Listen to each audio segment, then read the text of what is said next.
and welcome to Wake Up and Live with the Arts. And I'm Sue Johnson, your host for this afternoon here at the beautiful Rainey Institute on East 55th in Cleveland. And I'm about to introduce a guest who needs absolutely, positively no introduction to most of the United States. And who that is Terrence Spivey. Hi. Hi, how you doing, sir? Okay, haven't seen you in a minute. It's been a long time. Right, and in the meantime, you continue to blow up everything, and one of your most current activities is as Artistic Director of Shore Cultural Center. Tell us a little bit about how long you've been doing it and what's it like, and so what have you had the opportunity to put together? Well, it's our artistic associate. Artistic associate. Basically, this has been a couple of weeks. Just started. We're putting some readings together and some workshops. One of the first readings we're going to do a piece of fundraiser, March 25th with Peter Austin Jones. Okay. It's called How I Learned What I Learned, written by August Wilson. It's about his one-man show. So we'll be doing that March 25th. And also, though, on March 15th, I'll back up, we're doing a community engagement with as many people from the community to come into the theater. Yes. We have dialogue with me and Ms. Cipriani, the Director of Programming and Marketing. And we're going to meet her shortly. Yes. Some of the board members and some council members and the mayor of Euclid. Oh, okay. Very good. March 15th. And Leon Bibb is going to be the moderator. And what time of day is this? It's going to be at 7 o'clock. p.m. What day of the week is it? A Friday, Saturday? 15th is a Wednesday. A Wednesday, 7 o'clock. And the Shore Cultural Center that you're having this special event is located at 291 East 222 Street in Euclid. The phone number there so that you can call and get information. Are you reserving tickets or is it first come, first serve? We're still working the process of getting, it's probably going to be reserved tickets. We're open seating, basically. Okay. We have all the information. We're still working on that now. Well, call them at 216-289-8578. That's 216-289-8578 for much more information about everything that Terrence Spivey, the artistic associate, is doing there. And the executive director of the Shore Cultural Center is Laura Ketter. Okay. And so she brought you on board? Actually, it was a combination of council members and with Shore as well. It's a company. Okay. The company manages Shore. I see. Major hitters that brought me in. You got it. And you said the name of the individual in charge of the choral company is Peter Rubin. Peter Rubin. Yes. So it was a combination of from Ms. Tanika Hill, who's now a councilwoman, a choral company, and also Ms. Cipriani, who's the director of programming at the Culture Center.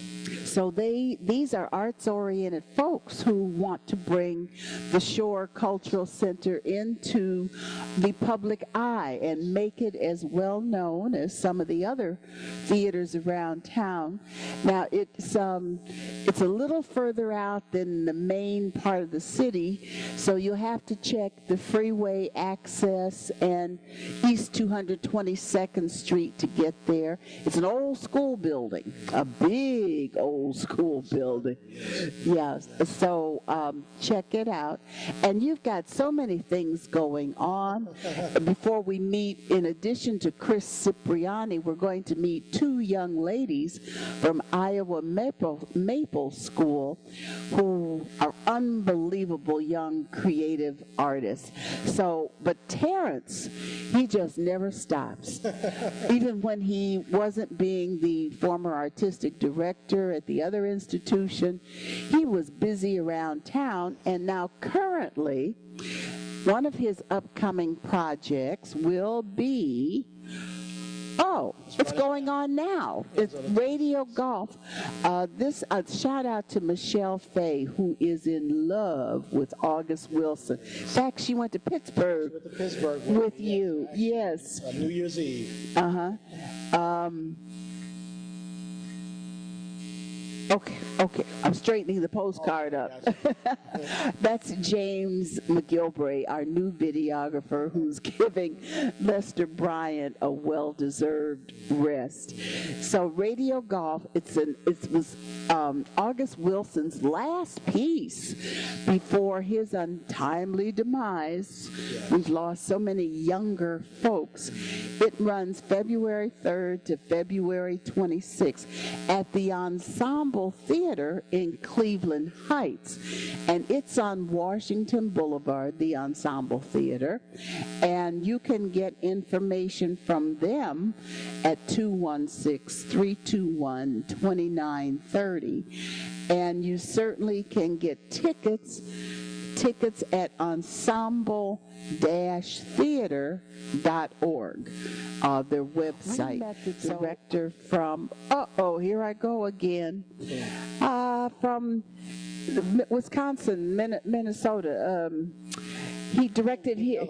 Lou Bellamy. Runs the Penumbra Theater. Yes. He directed the piece here at the Playhouse a couple years ago. So we had the chance to interview him. Yes. Lovely gentleman. Yeah. Okay. Now here's another thing that Terrence is involved in. It's the Lake Erie Folk Fest.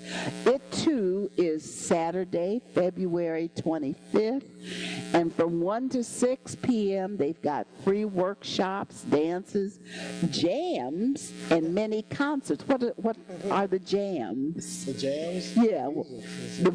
Is it impromptu, improvised, or is it performance pieces? I really can't say. At this point. So you have to come to the show, which is 1:30 p.m., featuring Silver Ring Timbers, Austin Walkin' Kane, Emily Keener, among others.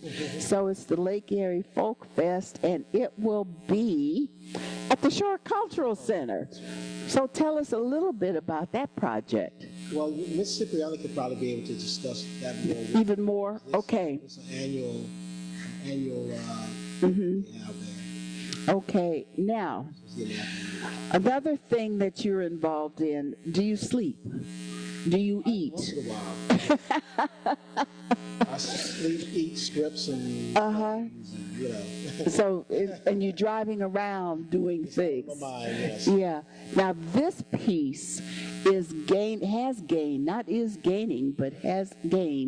so much buzz and accolades and all kinds of good things. This is objectively reasonable, the story of Tamir Rice. Tell us that story a little bit. Yes, this piece here is basically, we did it last summer, Playwrights Local, David Todd, the artistic director, and Tom Hayes, manager director. They approached me and asked me would I like to put the piece, direct the piece. They went out and included, in addition to them, they had 3 other playwrights to go out and they interviewed the community. Okay. Mike Oatman is one of the playwrights, Lisa Langford, and Mike Geither, who runs the playwrights department at CSU. Okay. So they went out and interviewed a lot of the community and how they felt and what happened to Tamir.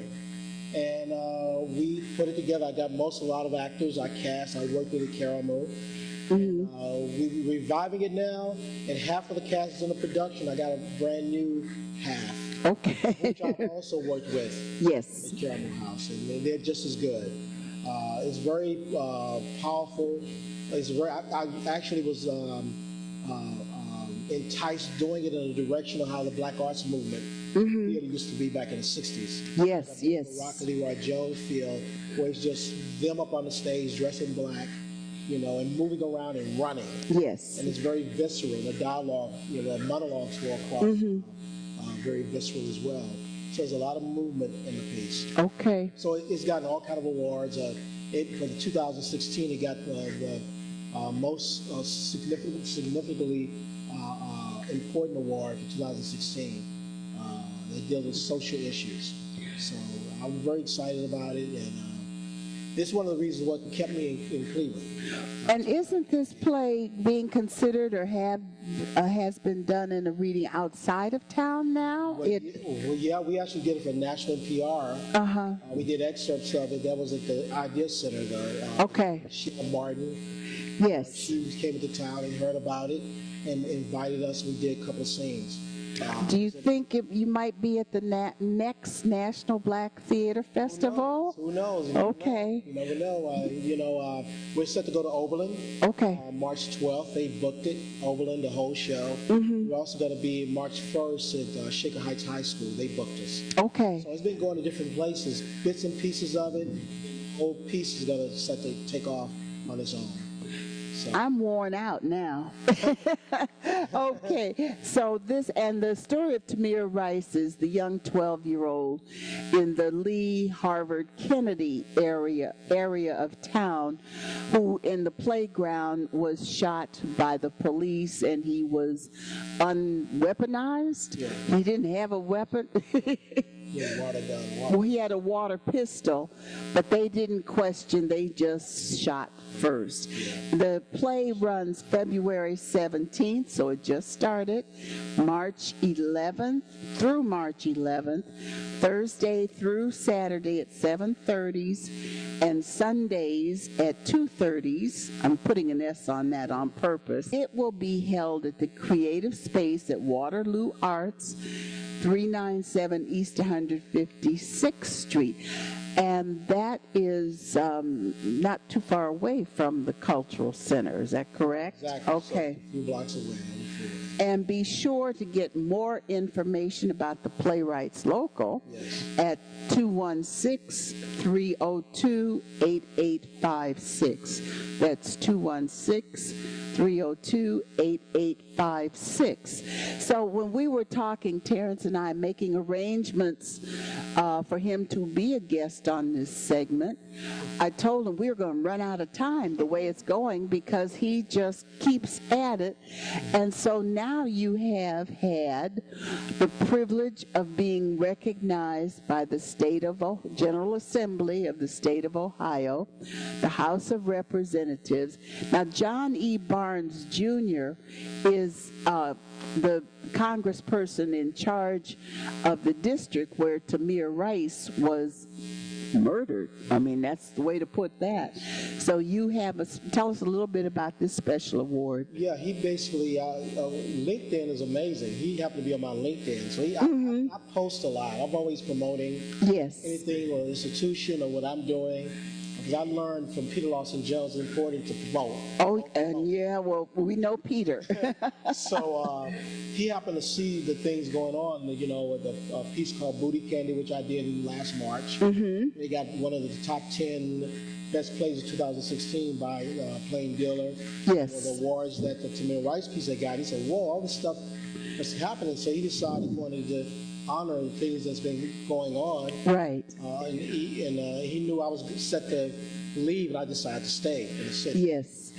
And Cleveland and the area is so grateful, so appreciative, because we know Terrence is the kind of fella, guy, director, person who is attractive across the country to the various theater groups. So we are thrilled and honored that he chose Cleveland, which is in a way an art center in of itself. Now back to Shore Cultural Center quickly. You've also got winter and spring classes. Can you speak to that briefly? Well, that's something that Cipriani can talk about. Oh, she too, yeah. I'm glad we went to this. One thing I learned about Shore, what makes it so unique, they're looking to present works on their own, but it's like an incubator too, where other artists and organizations like Silhouette Dance Company, that's yoga, there's a Silhouette Theater Company, there's dance companies coming there, and African Drum and Tam Tam. They come in there, and some of them have been in residence for a while. Okay. So that's one thing too. With me being there, we had a meeting and deciding how can we take advantage and collaborate and utilize what's there as well, in addition to what's coming in from the outside. But it's a wonderful incubator for talent, space. People want to come there and use space. So it's different. It's unique. It's something that Caramel, one of the elements I knew at the time that Caramel was wanting to do more of. Yes, having indeed. Space for others to come in and create, and maybe branch out on their own after they create. Mm-hmm. Of so course. That's one unique thing that's about Shore. Well, you have, in the short time you've been there, already enhanced its image because people now have a better sense of the Shore Cultural Center at 222nd Street. The phone number there again is 216-289-8578. I mean, they have creative songwriting, West Africa drum class, music development, ballet and tap, various dancing classes, pottery studio. I mean, good heavens almighty. So yes, you have to